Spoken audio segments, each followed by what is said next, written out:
All right, let's do double digit multiplication where none of the digits are zeros. Now we're going to have some fun. Okay, so same kind of problem. Every kid in our class made a goal to eat more fruit, and there are 26 kids in our class. What would we need to know how many pieces of fruit they ate altogether? Well, we would definitely need to know how many cups, what was the goal? What were the kids' goals of how many cups of fruit they were going to eat in the month? So we know there are 26 kids, and we know now that each kid made a goal to eat 45 cups of fruit a month. They are really trying to get more vitamins and minerals into their body. So if I was to think about this in a tape diagram, I am looking for a total. I don't know what my total is.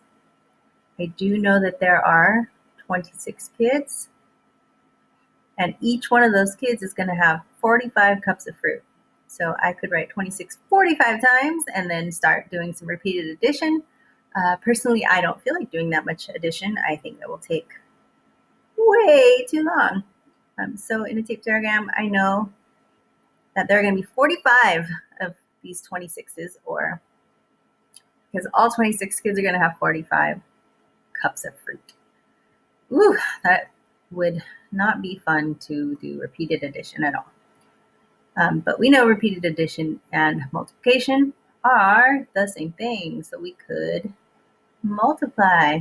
Now, remember what I told you in other videos? You are not just going 6 times 5, 4 times 2. You will not get the correct answer. It will give you an answer that is way too small because that is not how we multiply.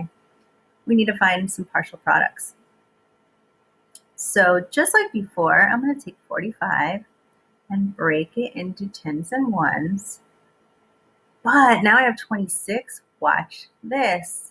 I'm going to break that number up to what? I'm going to get an area model. If I was to actually draw this on grid paper, I would have 40 boxes going that way, 20 going down vertically, another 6 here, another 5 here, and it would be a massive array. Now you can draw that and start counting little squares, but again, I don't want to do that. That will take all day. So this is how this works. You just see where these numbers all meet up. So this first box here is my 20, my 40 times 20. So I know that is 800. This box next to it is just like before. This is 5 times 20 because the 20 is way over here on this side. So 5 times 20 is 100. The next box down here is width of 6 and a length of 40. So 6 times 40. 6 times 4 is 24, and I put a 0. So 240. And the last box is usually the smallest box because we're doing our ones. So this is a length of 5 and a width of 6 because the 6 is right there and the 5 is right there. 5 times 6 is 30. So now instead of 2 partial products, we have 4 partial products. So we're going to add all those up. Let me give myself some more room here. Add all 4 of those partial products up. You can do it right under the equation. 800 and 100, 240, and 30. So you should have 4. And add them up. This is 7, 8, 9, 10, 11. So there would be 1,170 cups of fruit. It is big, but it's not that bad. So you're just breaking up both numbers, getting 4 arrays, and adding up those partial products. Let's try another one just for fun. I know. I love math. I think math is so fun. And anybody who doesn't think it's fun is because they think they're not good at it. Once you're good at it, it's fun. So just practice, and then you will get good at it. You can get good at anything in this world if you practice. So let's just try another random one, some random numbers. Woo! Let's do 35 and 42. All right, so you can break them up any way you want. I like to do just tens of one. It's super easy that way. One is going down vertically, 40 and 2.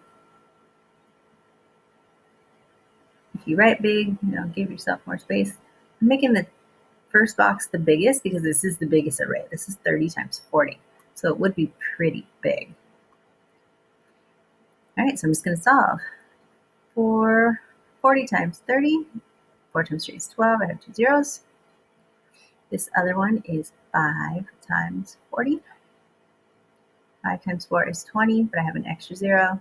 Don't forget it. If I just had 40 times 5 is 20, that makes no sense. Make sure you have that other 0. All right, this bottom one down here is 2 times 30, which is 60. And this last box is 2 times 5, which is 10. So all I got to do now is take my 4 partial products and add them up.